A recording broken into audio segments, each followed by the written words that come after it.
Buenos días, soy Cristina Gonzalo, responsable de la red de bibliotecas del Instituto Cervantes y les doy la bienvenida a esta segunda edición del Lab de Bibliotecas del Instituto Cervantes. Este evento forma parte del proyecto Instituto Cervantes Lab, iniciado por el Área de Cultura en 2019 y planteado como un territorio de reflexión sobre las líneas maestras de la estrategia cultural del Instituto Cervantes: diplomacia cultural, panhispanismo, igualdad, sostenibilidad o agenda digital.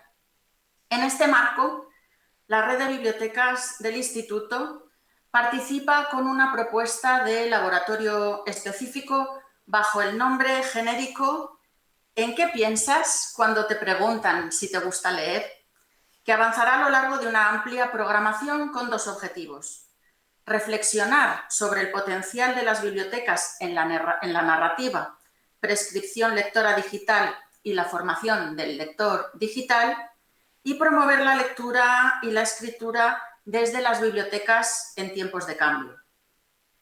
Tras el encuentro Narrativas Digitales, aliados en la promoción de la lectura, que tuvo lugar el pasado 27 de febrero de manera presencial en nuestra sede, hoy el Instituto Cervantes retoma en este nuevo formato el ciclo Lab de Bibliotecas que hemos denominado Narrativas del siglo XXI.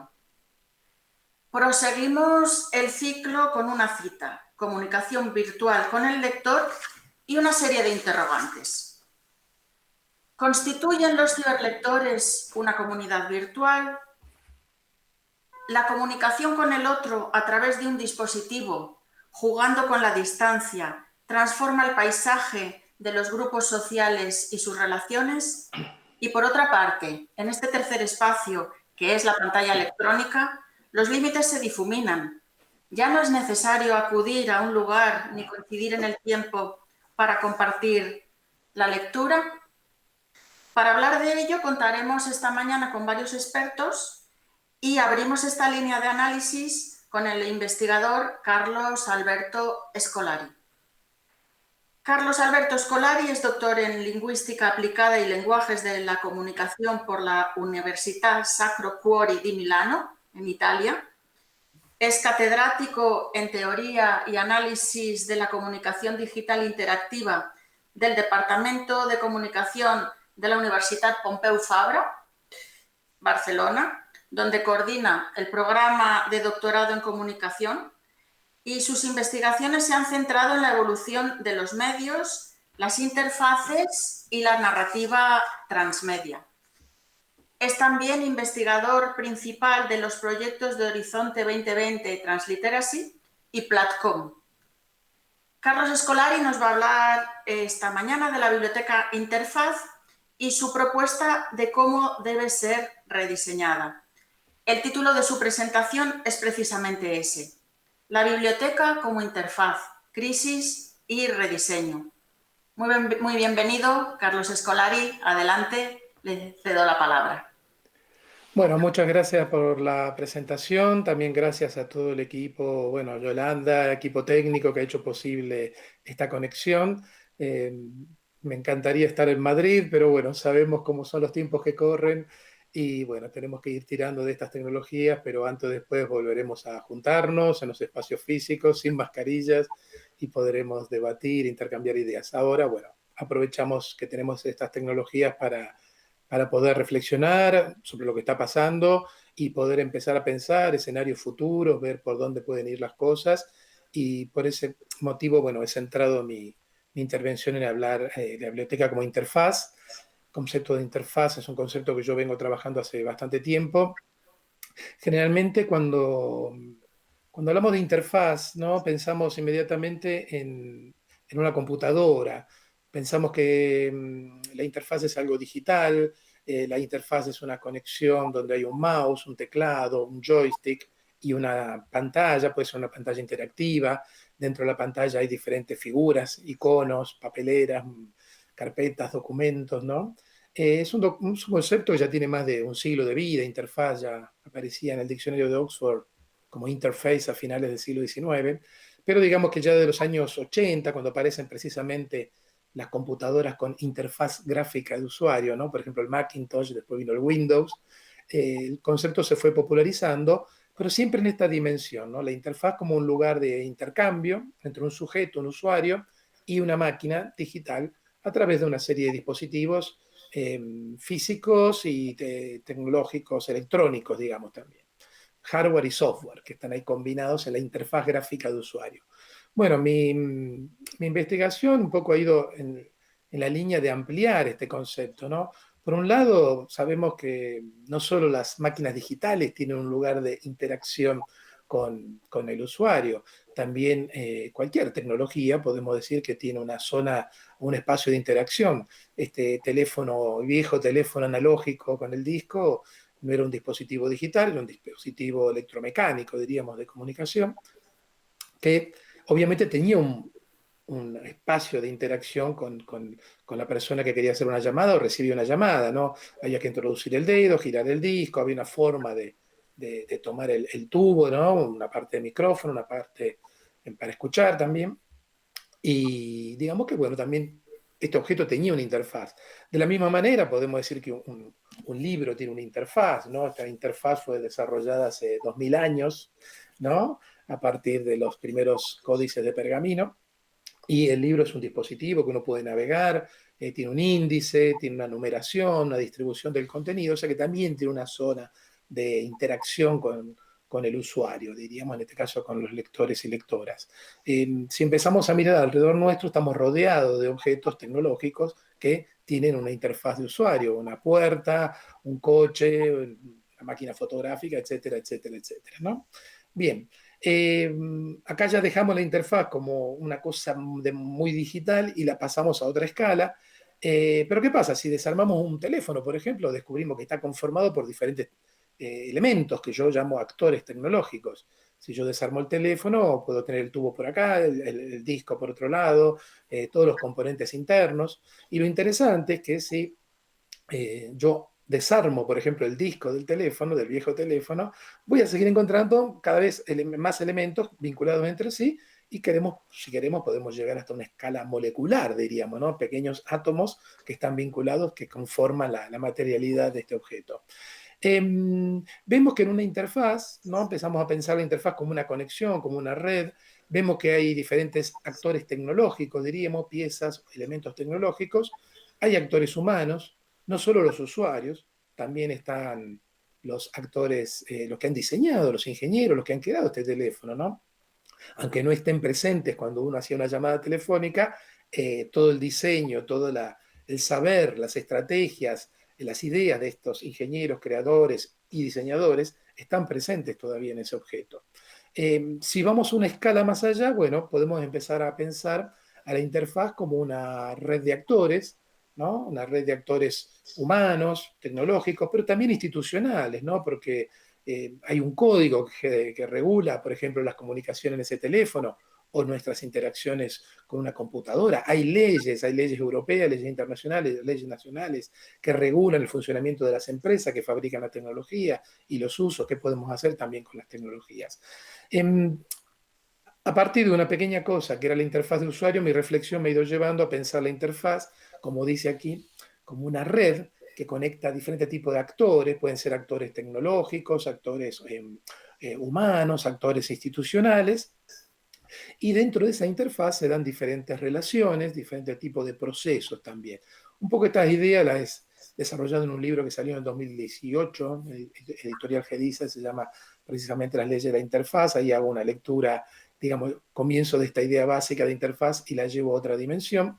Y, determina una serie de principios, ¿no? Respecto a los cambios de las interfaces, a las diferentes relaciones que pueden mantener las interfaces entre sí. Claro, cuando uno empieza a escalar el modelo de la interfaz, podemos decir, bueno, un aula es una interfaz. Dentro de un aula hay actores tecnológicos, tenemos pupitres, hay libros, hay lápices, hay pizarras, ¿no? Hay tiza, hay borrador, hay un globo terráqueo, hay un escritorio. Actualmente siempre se habla, ¿no?, de la tecnología, de la tecnología dentro del aula, ¿no? Hay que introducir tecnología dentro del aula. Bueno, el aula siempre estuvo llena de actores tecnológicos.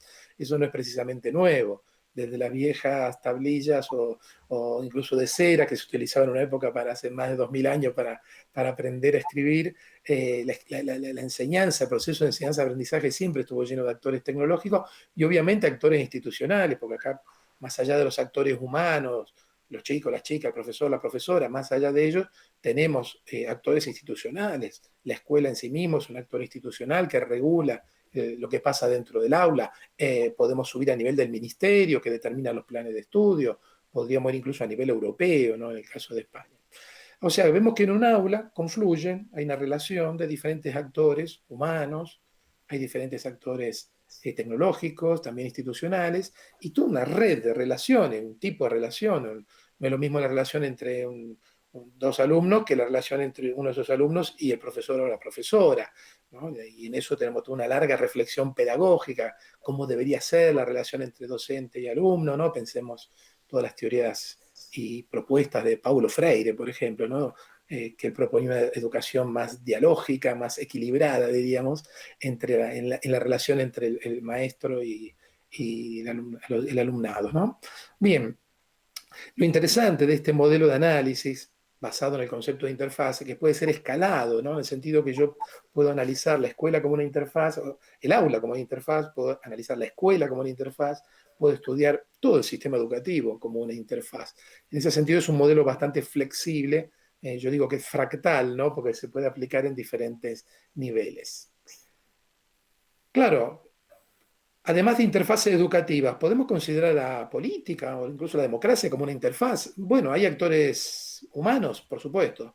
Tenemos miles y miles de ciudadanos que votan, pero también tenemos los representantes que eligen los ciudadanos, ¿no?, y que nos representan en un cierto tipo de espacio, ¿no? Puede ser un parlamento es una interfaz, hay actores humanos, hay diferentes tipos de relación entre esos actores humanos, hay actores tecnológicos, ¿no? Hay dispositivos de voto eh, para votar durante las sesiones. Ahora con el COVID se han instalado con pantallas, ¿no? Y obviamente hay actores institucionales, las leyes, la constitución, que regulan el funcionamiento, por ejemplo, de un parlamento. O sea que también ahí podemos decir que hay interfaces políticas, ¿no? Podemos hablar de interfaces políticas. Los partidos políticos son interfaces, los parlamentos, digamos, todo el sistema, si se quiere, democrático republicano, u otros sistemas también, podemos analizarlos como si fueran interfaces, como si fueran redes de actores. Si escalamos el concepto, bueno, ¿por qué no pensar la gastronomía como una interfaz, ¿no? En un evento gastronómico, en una cena, en una reunión familiar, de esta que tanto extrañamos ahora, hay actores tecnológicos sobre la mesa, en la cocina, tenemos cuchillos, tenedores, hay ollas, hay hornallas. Ferran Adrià desarrolló objetos tecnológicos muy avanzados para poder cocinar.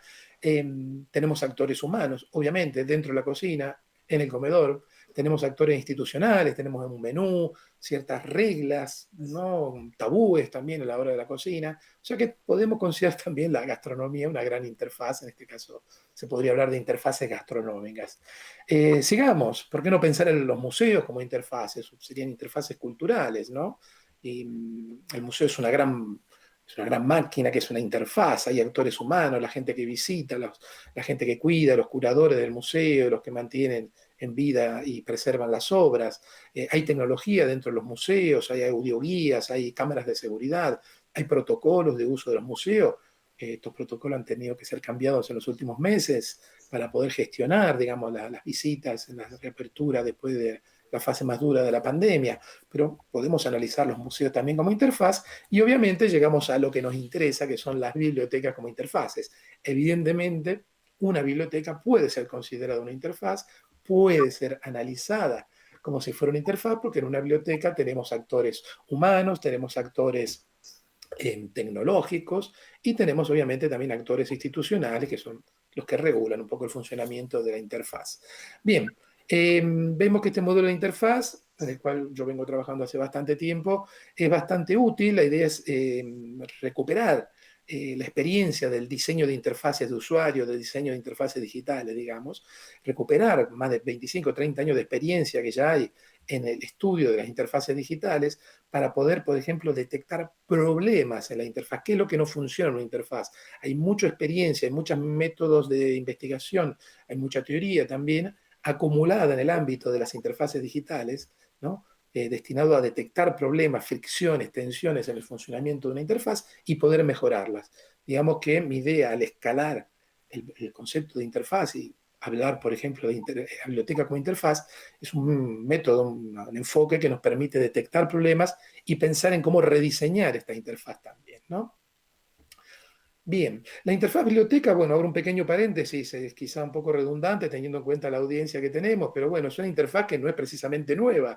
La interfaz biblioteca sabemos que nació hace 6, 7 mil años, podemos decir, cuando aparecieron las primeras bibliotecas, ¿no? Nos ubicamos en la Mesopotamia asiática, eh, en, en la época de las tablillas de arcilla, la escritura cuneiforme, sabemos que los arqueólogos han encontrado grandes bibliotecas, archivos, tanto de obras, sobre todo de obras de tipo administrativo, había registros administrativos, pero también se han encontrado obras de ficción, como toda la saga de Gilgamesh, etcétera, etcétera, ¿no? O sea que la biblioteca, podemos decir que no es una interfaz precisamente nueva, y esto es muy interesante, porque cuanto más vieja es una interfaz, cuanto más vieja es una interfaz, más demuestra que ha tenido capacidad de adaptarse y de sobrevivir a los diferentes cambios, ¿no? Es una señal de que las bibliotecas han sabido adaptarse, ¿no? Lo cual, bueno, es una buena señal respecto al futuro.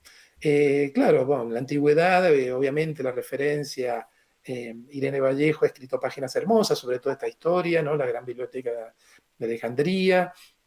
Acá ya estamos en otro tipo de soporte de la escritura, era un gran archivo sobre todo de pergaminos, ¿no? La gran interfaz de la escritura desarrollada en el Antiguo Egipto y que dominó toda la cultura en el Mediterráneo y más allá. Hay, en el campo de estudios de comunicación hay textos hermosos sobre cómo la vinculación que había entre el poder político y los papiros, ¿no? Lo que permitía que grandes imperios, incluso el romano, funcionaran, es que había comunicación que podía circular rápidamente y eso era el papiro, ¿no? Egipto en un momento intentó monopolizar y limitar la exportación de papiro para controlar, ¿no?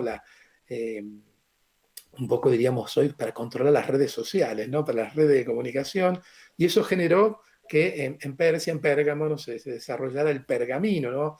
Que era otro material para la escritura, que un poco le hizo la competencia al papiro y terminó después siendo realmente hegemónico, ya después de la caída del Imperio Romano, poco a poco ya el pergamino suplantó al papiro como soporte de la escritura. Claro, Humberto Eco inmortalizó a nivel popular la biblioteca, el scriptorium, ¿no? La biblioteca como lugar de preservación, pero también como lugar para copiar, para reproducir el conocimiento, que fue la forma que adoptó todo esto en el medioevo. Acá es interesante porque estas bibliotecas tenían un grado de apertura bastante limitado. Quizás la de Alejandría era bastante amplia en el sentido que se podía consultar, digamos, pero nunca eran instituciones públicas, ¿no? Obviamente en la Edad Media todo el repliegue que hubo de la cultura libresca a las abadías hacía que fuera muy difícil consultar libros, los libros muchas veces estaban encadenados, ¿no? A los soportes, y era un uso era muy, muy limitado para ciertos especialistas que tenían acceso a este lugar. Tuvo que llegar la modernidad, tuvieron que llegar las grandes revoluciones industriales, políticas, los nuevos estados nacionales para que nacieran las grandes bibliotecas públicas, la biblioteca de Estado, y ya estamos en los tiempos modernos, ¿no? Obviamente, como dije antes, ¿no? Las bibliotecas han sabido adaptarse a través de diferentes fases históricas, y estamos hablando de cientos y miles de años, lo cual nos da una buena, yo creo que es una buena señal respecto al futuro de las bibliotecas, ¿no? Una interfaz muy vieja también es la universidad, que está por cumplir 1000 años en este siglo, ¿no? Pero son interfaces muy antiguas que han sabido adaptarse al cambio. Lo que está sucediendo hoy es que el cambio se ha acelerado muchísimo, ¿no? Todo lo que es el cambio sociotecnológico ya venía bastante acelerado y podemos decir que en estos últimos 6 meses, bueno, como que hay ciertas transformaciones que se han liberado, ¿no? De sus cadenas y se han lanzado, estamos viviendo procesos de transformación muy, muy acelerados, ¿no? Es quizá un fenómeno, recién hablaba de la modernidad, en el campo de los medios de comunicación, podemos hablar ya del siglo XX, y final del siglo XIX, empieza a haber una aceleración de la transformación sociotecnológica hasta llegar a nuestros días, ¿no? Eh, Hay otro elemento que me gustaría llamar la atención, que es la interfaz biblioteca, la biblioteca interfaz. Comparte muchos desafíos, problemas, desafíos y tensiones que sufren otras interfaces vinculadas al mundo del libro, ¿no? El libro como actor de otras interfaces o el libro como actor central de otras interfaces. Por ejemplo, las librerías, ¿no? Las librerías, este lugar de interacción entre los lectores y el objeto libro, es otro sector que está en crisis. Podríamos armar maravillosos talleres y charlas sobre el tema de de las librerías.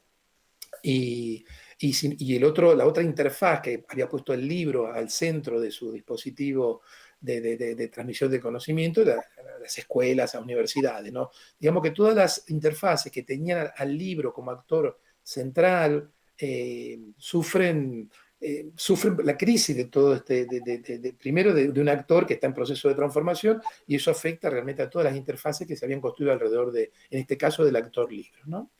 Bien, eh, como dije recién, la pandemia ha acelerado las transformaciones y ha puesto en evidencia los problemas, limitaciones que tenían todas estas interfaces que he venido mencionando hasta ahora, ¿no? La pandemia ha puesto en evidencia las limitaciones también de las interfaces políticas. La pandemia está poniendo a prueba las limitaciones que a lo mejor tenían las interfaces gastronómicas, ¿no? Esto que los restaurantes no pueden abrir, tienen que pasarse al delivery, han tenido que abrir páginas web, han tenido que contratar empresas de distribución, etcétera, etcétera, ¿no? Digamos que el COVID, y por no hablar del ámbito educativo, ¿no? Sabíamos que la educación estaba en crisis, sabíamos que de hace años veníamos hablando de innovación educativa, de la necesidad de transformar las escuelas y todo el sistema educativo. Y lo que ha puesto en evidencia el COVID es que una cosa tan pequeñita, no un virus, ha puesto en evidencia la brecha digital que existe todavía en el ámbito educativo, la falta de competencias mediáticas digitales, tanto en el profesorado como en alumnos, y también personal de gestión, administrativo, de las diferentes instituciones. Bueno, digamos que ciertas crisis que sabíamos que estaban, pero no eran a lo mejor tan evidentes o no eran tan urgentes, el COVID, como se suele decir, las ha abierto en canal, ¿no? La pandemia ha mostrado todas las limitaciones que tenían diferentes tipos de interfaces sociales, ¿no? Todas estas interfaces que he estado mencionando fueron creadas o fueron rediseñadas por última vez hace 250 años. Pensemos en los museos, el modelo del museo público es un modelo, digamos, ya en la antigüedad había colecciones de objetos, pero el museo público de Estado nace en el siglo XVIII, ¿no? Cuando nacen los estados nacionales, después vino la Revolución Francesa, había que democratizar el acceso a la cultura, y cada estado contaba su propia historia, su storytelling a través de los museos. Y lo mismo pasó con las bibliotecas, era una vieja interfaz, pero que adopta su forma en la modernidad, ¿no? La biblioteca pública de Estado. Lo mismo pasó con las universidades, etcétera, etcétera. O sea que todas estas interfaces que habían sido creadas o diseñadas o rediseñadas durante la modernidad, están mostrando todas sus limitaciones, tensiones y fracturas. El COVID ha hecho evidente que esas interfaces fueron diseñadas para una sociedad que ya no existe. Una sociedad industrial, una sociedad de masas, ¿no? Muy diferente a esta sociedad postindustrial. O sea, podemos utilizar el prefijo post y poner postindustrial. Algunos hablan, no creo que hablemos de postcapitalismo todavía, pero digamos, de una sociedad que ya no es esa sociedad industrial masificada que producía bienes de forma continua en una línea de producción, ¿no? Estamos en otro tipo de escenario, y ahí eso hace que tengamos, es una obligación, rediseñar, pensar nuevas interfaces para esta nueva sociedad.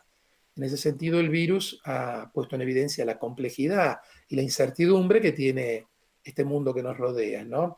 En el caso de ciertas interfaces culturales, bueno, el COVID vació de un día para otro interfaces que habían sido diseñadas en su momento para albergar a cientos de personas, como las bibliotecas, ¿no? Que ya no es que venían muy llenas las bibliotecas, ¿no? Un poco lo que yo decía antes, las crisis de estas interfaces ya venían de antes. Pero bueno, eh, interfaces diseñadas para miles de visitantes, sabemos que ahora están en crisis, por ejemplo, los museos, y están haciendo grandes esfuerzos para ver cómo siguen adelante. Pensemos este mundo post, ¿no? Yo creo que si repensamos la interfaz biblioteca, Yo creo que la incorporación de nuevos actores tecnológicos es necesaria, obviamente, en la interfaz biblioteca, la interfaz educativa, pero esto es importante, no es suficiente. Pensar que solo metiendo actores tecnológicos de última generación vamos a transformar todo es una utopía, si se quiere, eso es un mito. ¿Ok? Tenemos que incorporar tecnología y voy a hablar de eso ahora, de ciertos usos de la tecnología, pero no nos confiemos que solo con actores tecnológicos vamos a solucionar esto, ¿no? Se necesitan actores tecnológicos, pero hay que operar sobre todos los actores de la interfaz, ¿no? También hay que, como dice acá el segundo punto, hay que reconfigurar las relaciones dentro de la interfaz biblioteca, ¿no? Así como tenemos que repensar la relación entre el profesor y el alumno, ¿por qué no? También repensar las relaciones entre actores humanos dentro de la interfaz biblioteca, pero también, y esto es muy importante, yo creo, la relación con otras interfaces, sobre todo del ámbito cultural. Y repensar los procesos, ¿no? Un poco retomando lo que recién decía, son interfaces diseñadas para una sociedad industrial que ya no existe, repensemos los procesos en clave post, ¿no? De sociedad post-industrial. Eh, Quería dejar caer una serie de ideas, conceptos nuevos, un poco para refrescar, ¿no? La conversación. Voy a hablar de un punto de vista muy cercano, voy a hablar como usuario de biblioteca desde el mundo de la investigación. No estoy hablando tanto del ciudadano común que quiere acceder a un determinado contenido, sino más bien de una necesidad muy específica del mundo de la investigación en ciencias sociales y humanidades. Pero creo que puede servir también para introducir nuevos conceptos y nuevas formas de pensar la interfaz biblioteca.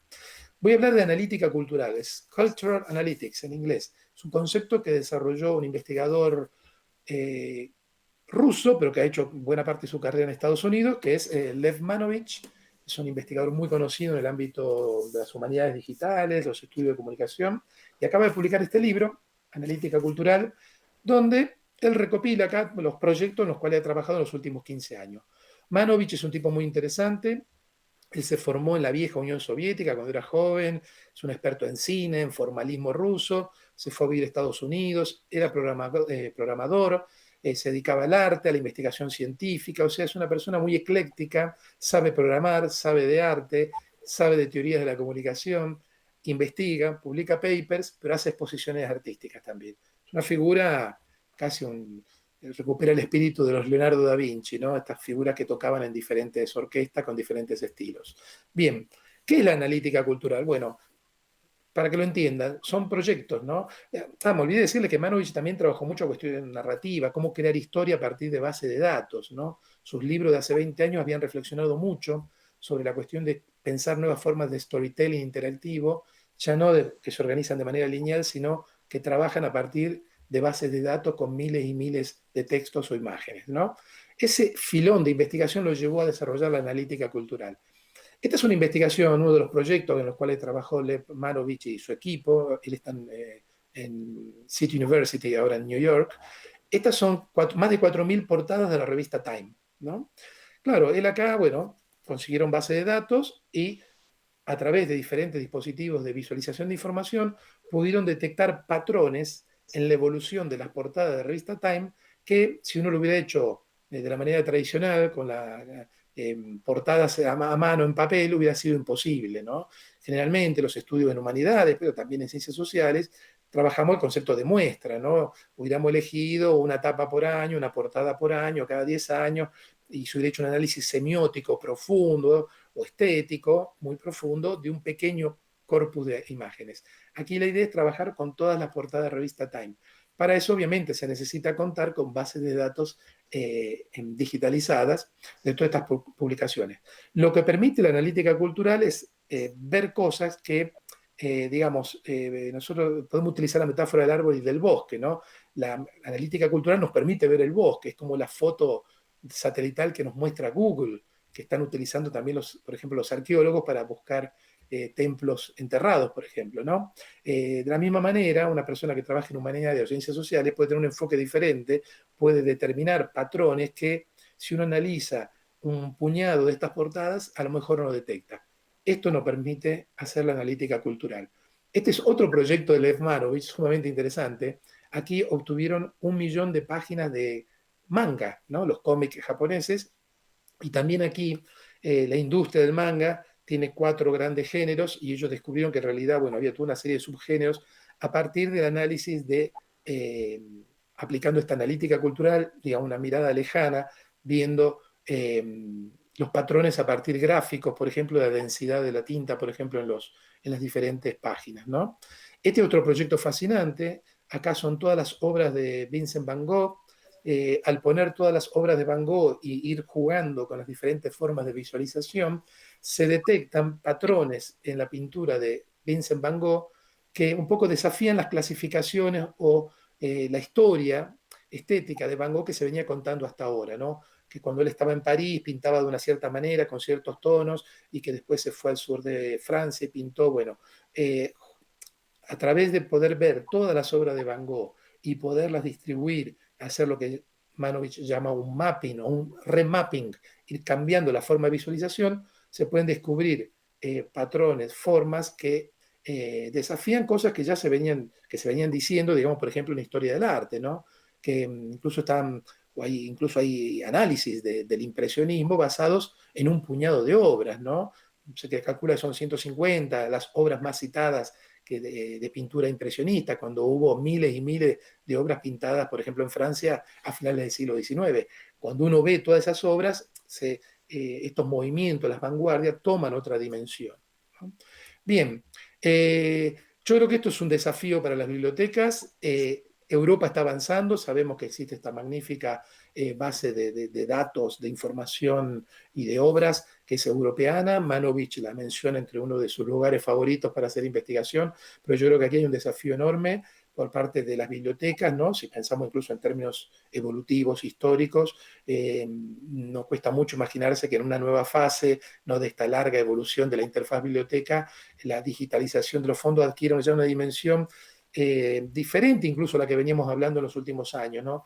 Porque siempre se hizo mucho hincapié en la digitalización como una forma de preservar y de acceso, ¿no? Para que democratizar el acceso a lo que está dentro de la biblioteca. Pero yo agregaría otra necesidad, y esto es muy egoísta, lo hablo desde una universidad y desde el director de un programa de doctorado. Hay una necesidad científica, ¿no?, basada en esto que habló de la analítica cultural, de poder contar con fondos digitalizados. Eso nos va a permitir a los que trabajamos desde el mundo de la investigación desarrollar nuevas líneas de trabajo, volver a contar historias del arte, historias de la literatura, y eso está pasando en muchas universidades y centros de investigación a lo largo del mundo, pero necesitamos contar con estas bases digitalizadas. Esto es un desafío no solo económico, también tecnológico, pero bueno, yo creo que esto abre para, y hablo desde, repito, desde un lugar muy específico que es las coordenadas de la investigación científica en humanidades y ciencias sociales. Yo creo que es sumamente interesante porque nos abre todo un desafío, ¿no?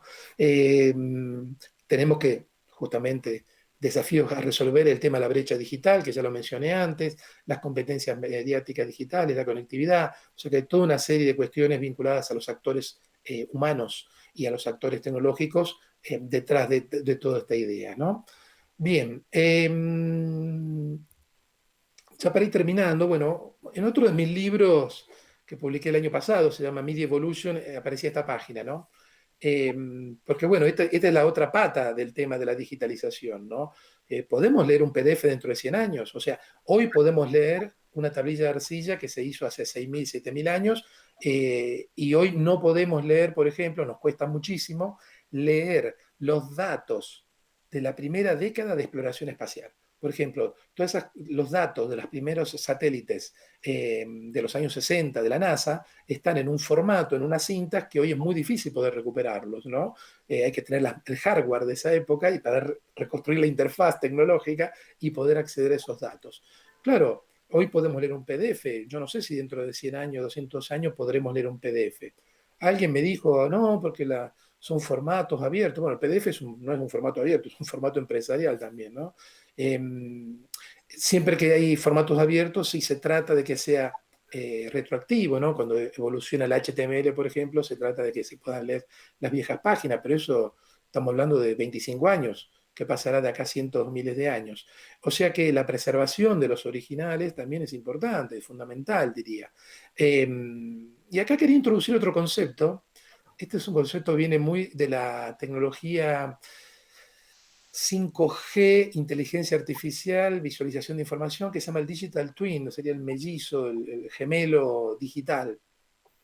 Esta foto que van a ver ahora la saqué el año pasado en el Mobile World Congress.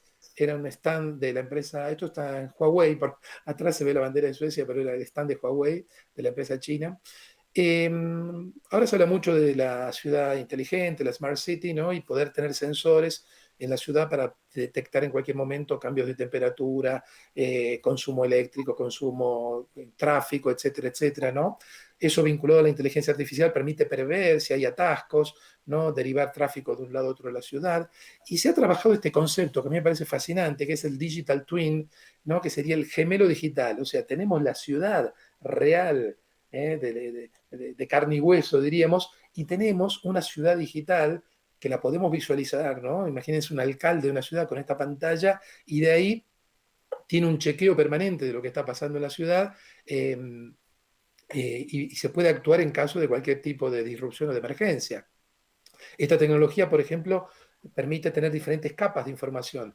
La central de bomberos puede tener una capa de información, el sistema sanitario podría tener otra capa de información, podríamos mapear tranquilamente la difusión del COVID por los diferentes barrios, por ejemplo, ¿no? Bueno, esta idea de tener una doble capa, ¿no? La ciudad real y la ciudad digital, diríamos, pero vinculadas entre sí, ¿no? Y que eso permite tomar decisiones, gestionar. Pero bueno, ¿por qué no pensar introducir esta idea del Digital Twin y pensar en la Library Intelligent Twins, ¿no? Pensar en las bibliotecas en esta doble dimensión, la biblioteca real de carne y hueso, el edificio, y la vieja interfaz, diríamos, y también la nueva capa que expande la vieja interfaz y la actualiza, ¿no? Pensar que tenemos las dos dimensiones, la material textual y la textual también digital, o diríamos textual material y textual digital. Eh, Todo esto implica también nuevos desafíos, pensar nuevas interfaces de usuarios, sistemas de navegación, esto que Manovich hace mucho hincapié, que es la representación.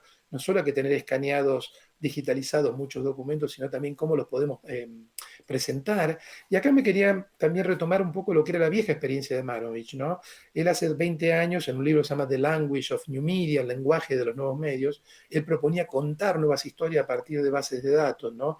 O sea, por un lado, este tipo de visualización, este tipo de presentación de mapas de grandes conjuntos textuales habilita un nuevo nivel de lectura. Esto también es lectura, es interpretación. Ya no es la lectura del elemento singular, de un libro particular, de un texto en particular, sino la lectura de los grandes conjuntos textuales. Y yo creo que ahí las bibliotecas nos pueden ofrecer a nosotros, no solo investigadores, digamos, también pensemos en un público más amplio, visiones nuevas de lo que es la historia cultural de la humanidad. Y por otro lado, ¿por qué no pensar que de acá pueden surgir nuevas fórmulas para contar nuevas historias? Esto que Manovich hace 20 años denominaba una historia ya basada en el database, ¿no? En la base de datos, historias ya no tanto lineales, sino más hipertextuales, poder navegar en estas bases de datos. Bien, con esto era un poco, bueno, quería terminar mi presentación. Yo creo que la pandemia tiene un lado trágico, un coste enorme en vidas humanas y un coste económico que, bueno, todavía no hemos visto nada, yo creo, lamentablemente, de la crisis económica, va a ser muy duro, pero bueno, esto es como las grandes guerras, ¿no? Tiene un lado trágico, pero también durante las grandes guerras hay desarrollos tecnológicos, nacen nuevas instituciones, ¿no? Por ejemplo, Naciones Unidas nació después de la trágica Segunda Guerra Mundial. O sea que también los grandes conflictos, las grandes crisis también podemos decir que tienen un lado o un efecto colateral positivo. Yo creo que tenemos que apuntar a recuperar eso, evidenciarlo, ¿no? Más allá, repito, del coste trágico en vidas y económico que va a tener esta crisis del COVID. Por otro lado, estas grandes crisis aceleran la transformación de las interfaces, aceleran y ponen, digamos, lo que estaba en tensión, digamos, ahora estalla, ¿no? Y se pueden ver qué es lo que no funcionaba en las diferentes interfaces. Se hace mucho más evidente los problemas que tenían las interfaces, entonces aprovechemos también este momento para ver y, obviamente, pasar a la acción, ¿no? Eh, lo hemos vivido en el mundo de la educación, lo están haciendo los museos, las galerías de arte, etcétera, etcétera. Bueno, se está inventando sobre la marcha, se está probando a recombinar actores sobre la marcha, se está haciendo mucho ensayo y error. Acá no hay un manual de rediseño de la biblioteca o del museo, o de la escuela o de lo que fuera. Eh, Tenemos que ir probando. Yo siempre apuesto por un cambio de abajo hacia arriba, ¿no? No podemos esperar que un decreto del ministerio cambie, nos diga qué hay que hacer, para nada. Hay que ir de abajo hacia arriba, hay que hacer bottom-up, ir experimentando, probando actores de todo tipo, y cuando algo funciona, difundirlo, ¿no? Compartirlo, incluso las cosas, los experimentos que no funcionen, viene bien compartirlos, para poder, si algo funciona, poder escalarlo y llevarlo a otras realidades. Así funciona mucho el diseño urbano, ¿no? Por ejemplo, bueno, en Nueva York funcionaban de esta lógica, iban probando cosas en los barrios de la ciudad, cuando algo funcionaba, lo llevaban a otra escala. Eso está pasando hoy en Barcelona con las superislas, ¿no? Experimentos que abarcaban 9 manzanas, empezaron con una en el Pobla Nou, ¿no? De peatonalizar, cambiar un poco la dinámica de la circulación. Eh, Tuvo bastante extensión ese proceso, pero eso se fue ahora exportando a otros lugares de la ciudad, y ahora la intención es ampliarlo a buena parte del centro de la ciudad de Barcelona. Es así, yo creo, ¿no? Ir probando, ir experimentando, jugando con actores, buscar nuevas relaciones, experimentar con nuevos procesos en pequeña escala, y cuando las cosas van funcionando, poderlo compartir y llevarlo a otra dimensión. Y a mí como investigador este momento me fascina porque, bueno, permite ver estas interfaces que venían crujiendo, bueno, ahora ya no crujen, se ve realmente dónde están los problemas, ver la evolución rápida que vamos a tener en diferentes esferas de nuestra vida social y cultural. Y bueno, espero que estas reflexiones les hayan servido en todas las actividades, debates que van a tener a partir de hoy. Y seguimos la conversación, esperemos pronto volver a abrazarnos sin máscara, vernos en Madrid, vernos en Barcelona y poder seguir conversando sobre esta vieja, nueva interfaz que son las bibliotecas y que tienen un gran futuro. Muchísimas gracias.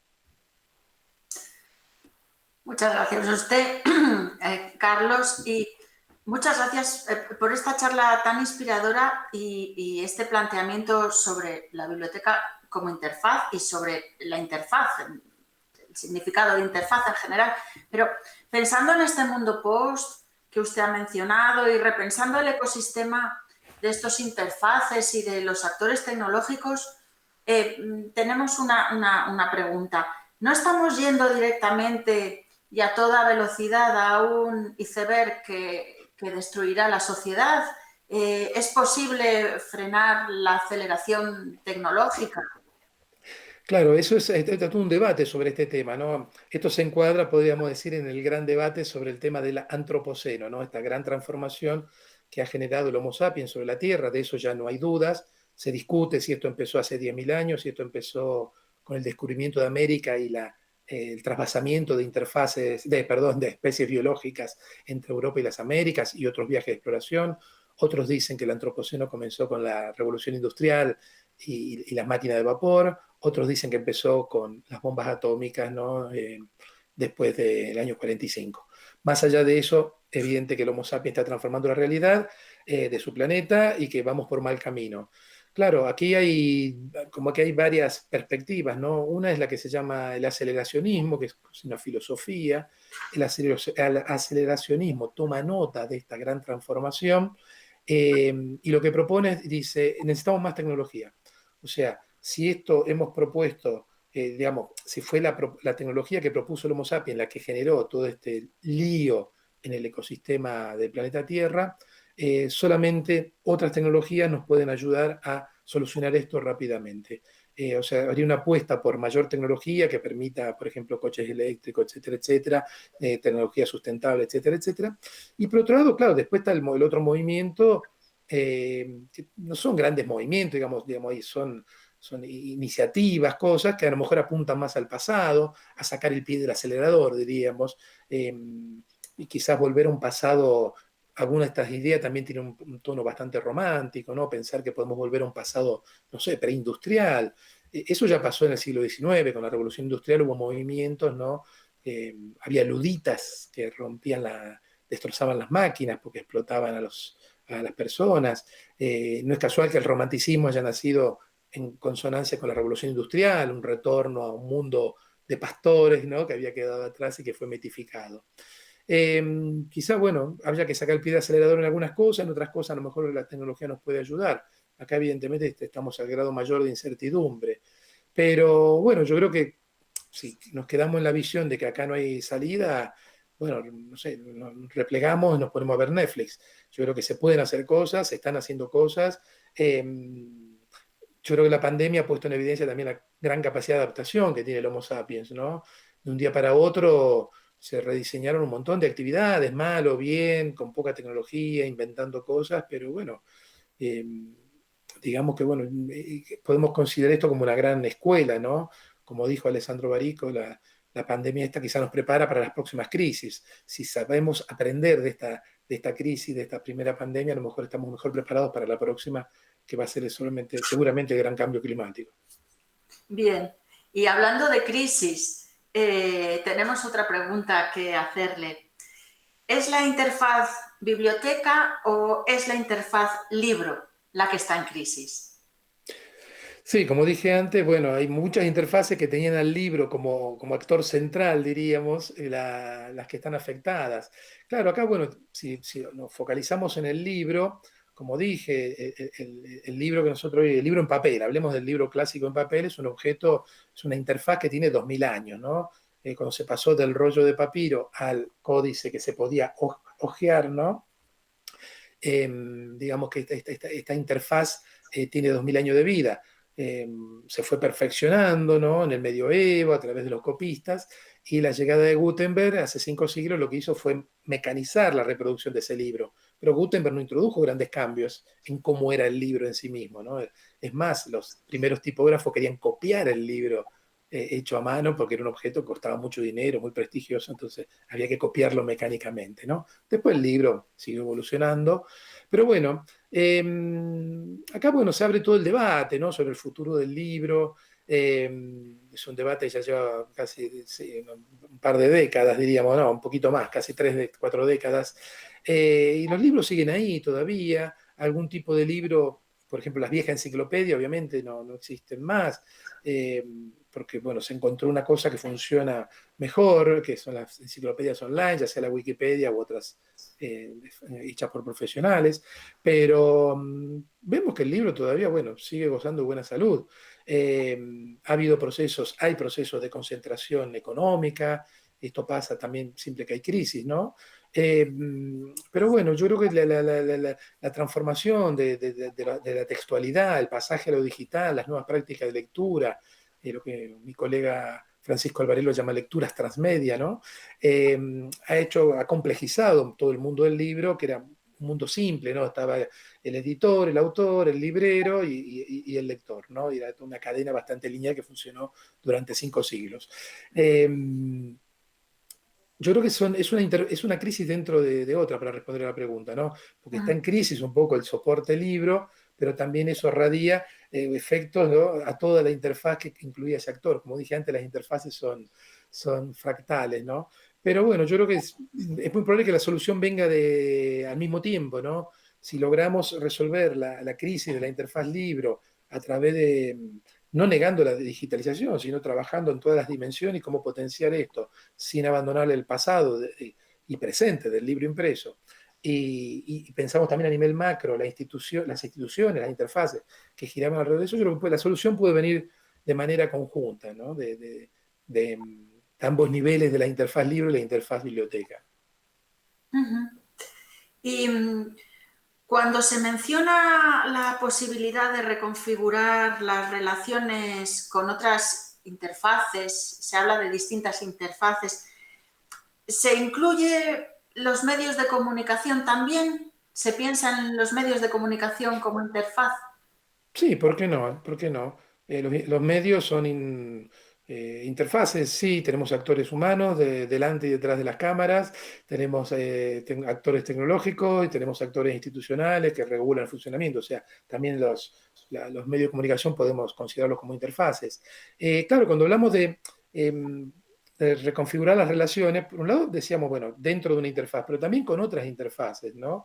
En ese sentido, por ejemplo, hay museos que están trabajando con las escuelas, ¿no? Mandan artistas en residencia a unas escuelas.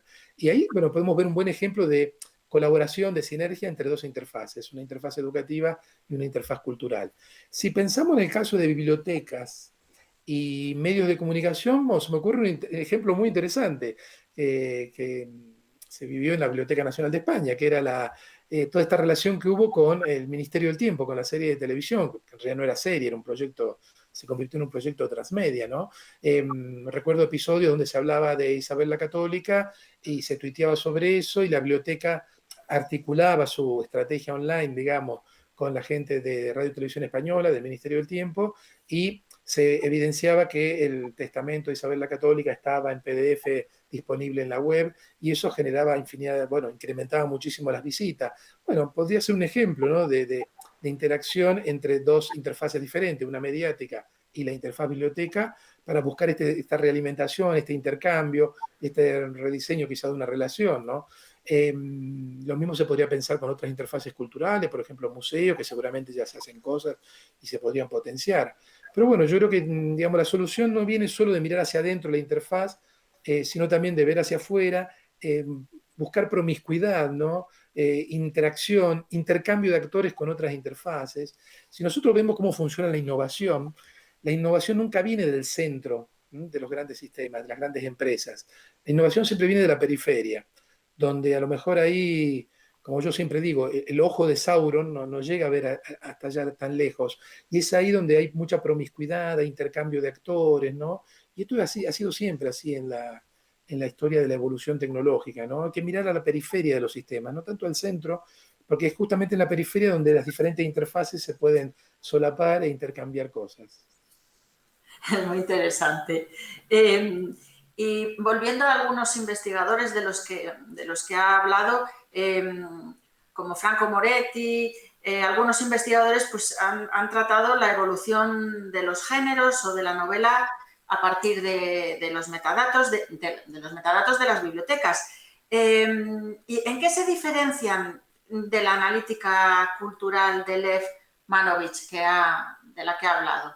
Claro, digamos que, bueno, tú mencionabas ahora a Franco Moretti, es un investigador, bueno, italiano que hizo casi toda su carrera en Stanford. Él tiene un laboratorio ahí, montaron un laboratorio donde trabajaban, él era un experto en historia de la literatura europea, historia de la novela europea, ¿no?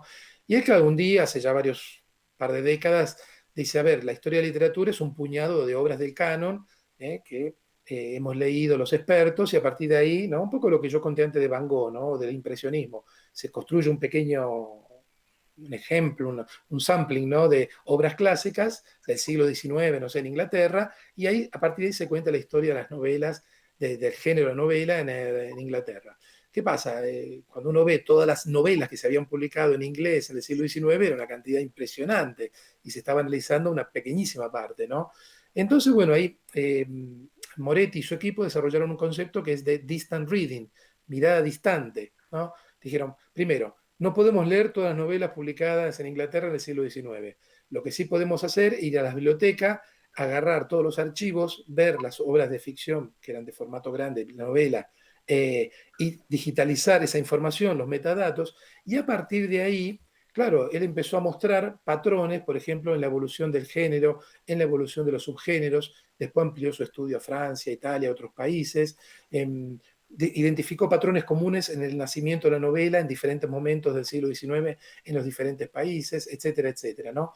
Un poco lo de Franco Moretti un poco fue el pasaje de lo analógico a lo digital. Con Moretti se da el pasaje del pequeño corpus que analizaba el experto en literatura o en historia del arte, lo que fuera, y el salto allá a una primera digitalización, ¿no? Manovich ya trabaja con grandes bases de datos y de obras ya digitalizadas, ¿no? En ese sentido, digamos, ya está un paso más adelante en el sentido que ya trabaja con material digitalizado. Por eso Europeana, por eso su colaboración con el MoMA, por ejemplo. Pero claro, y así todo él dice, el MoMA ha digitalizado unas decenas de miles de fotos, pero claro, todas las fotos que se han sacado no podemos gestionar eso. Pero ¿qué pasa? Ya a partir del año 2000, a partir de la llegada de las redes sociales, las nuevas plataformas, Manovich ha hecho proyectos analizando millones de fotos sacadas en Manhattan con Instagram, por ejemplo, ¿no? Como que ya los últimos 20 años ya la digitalización es lo natural, es lo que hay, y ya ahora sí está prácticamente todo está digitalizado. Pero lo que es interesante es apuntar al pasado, ¿no? También necesitamos digitalizar el pasado para poder hacer estas lecturas históricas a largo plazo. A todo esto, Manovich ahora, acabo de hacer un tuit esta mañana, está haciendo su curso en la universidad, es si se puede utilizar todo esto para hacer predicciones de cara al futuro y pensar cómo podría ser una esfera cultural en el año 2050. He leído un tuit, ahora apenas pueda voy a entrar a ver si puedo averiguar algo más, porque bueno, esto es una discusión esto, ¿no? Sobre la predicción, sobre todo en un entorno tan incierto e impredecible, decimos, ¿no? Como el que vivimos. ¿Será posible? Bueno, Manovich ahora está jugando con estas cosas. Bueno, esta era la última pregunta que le queríamos hacer. De nuevo, muchísimas gracias por su charla. Han salido muchos temas interesantes y acaba usted de terminar con uno. Ha mencionado redes sociales, nuevas plataformas. Esto nos viene muy bien para introducir pues, la segunda parte de esta sesión de nuestro lab.